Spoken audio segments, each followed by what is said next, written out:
তেহরানের কোনো এক সুরক্ষিত কক্ষে টেবিলের ওপর ছড়িয়ে আছে মানচিত্র। একদিকে পারস্য উপসাগর, অন্যদিকে ওমান উপসাগর, মাঝখানে সরু একটি জলপথ, হরমুজ প্রণালী। এই জলপথের ওপরই যেন আটকে আছে পুরো পৃথিবীর অর্থনীতি। হঠাৎ টেবিলের ওপর রাখা একটি ফোন বেজে উঠল।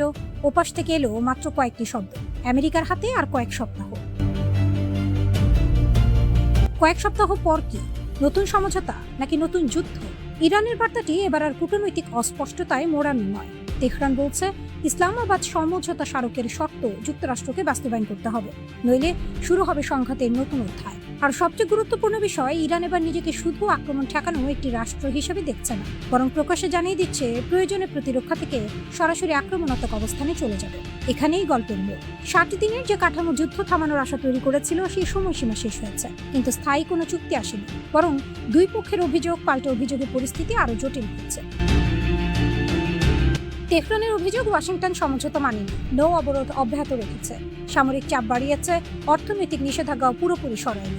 অন্যদিকে যুক্তরাষ্ট্রের অভিযোগ, ইরানই যুদ্ধবিরতির সীমা লঙ্ঘন করেছে, সমুদ্রপথ ও আঞ্চলিক লক্ষ্যবস্তুতে হামলা চালিয়েছে। কিন্তু এই বিরোধের কেন্দ্রে একটি নাম বারবার ফিরে আসছে, হরমুজ।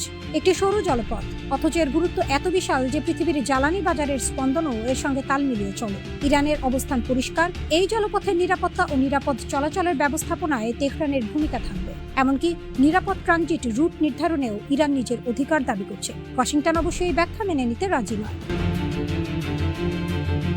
যুক্তরাষ্ট্র চায় হরমুজ এমন শর্তে খুলুক যা তার কাছে গ্রহণযোগ্য। আর এখানেই মুখোমুখি দাঁড়িয়ে গেছে দুই ভিন্ন শক্তির বিভিন্ন দৃষ্টিভঙ্গি। একদিকে আমেরিকা বিশ্বের অন্যতম শক্তিশালী নৌবাহিনী নিয়ে সমুদ্রপথ নিয়ন্ত্রণের দাবি করছে, অন্যদিকে ইরান নিজের উপকূল, ক্ষেপণাস্ত্র, ড্রোন, নৌ সক্ষমতা এবং ভৌগোলিক সুবিধাকে ঢাল বানিয়ে বলছে, এই জলপথের উপর তেহরানকে পাশ কাটিয়ে কোনো সিদ্ধান্ত চাপিয়ে দেওয়া যাবে না।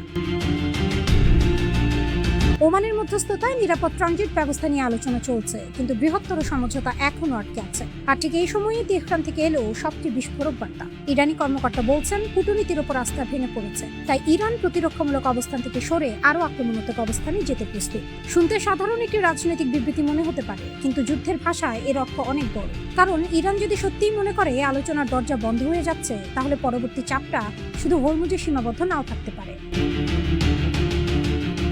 তেহরানের সতর্কবার্তা, যুক্তরাষ্ট্র যদি অবরোধ, নিষেধাজ্ঞা এবং সামরিক হুমকি অব্যাহত রাখে, তাহলে পুরো অঞ্চল জুড়ে চাপ বাড়ানো হতে পারে। ইরানের ভাষায়, প্রয়োজন হলে এমন একটি সময়োপযোগী ও নির্ভুল সামরিক পদক্ষেপ নেওয়া হতে পারে যার লক্ষ্য হবে মার্কিন নৌ অবরোধ ভেঙে দেয়া। ইরানের কাছে হরমুজ কেবল একটি জলপথ নয়, এটি তার ভূগোলের শক্তি, তার কৌশলগত ঢাল, তার অর্থনৈতিক শ্বাসনালী, প্রয়োজনে প্রতিপক্ষের জন্য সবচেয়ে বড় চাপের জায়গা। তাই তেহরান এখন যে ভাষায় কথা বলছে, সেটি দুর্বলতার ভাষা নয়। ইরান জানে, নিজের ভৌগোলিক সুবিধা, ক্ষেপণাস্ত্র, ড্রোন, নৌ সক্ষমতা এবং দীর্ঘমেয়াদী যুদ্ধের অভিজ্ঞতাকে কাজে লাগিয়ে সেই শক্তির হিসাব বদলে দিতে পারে।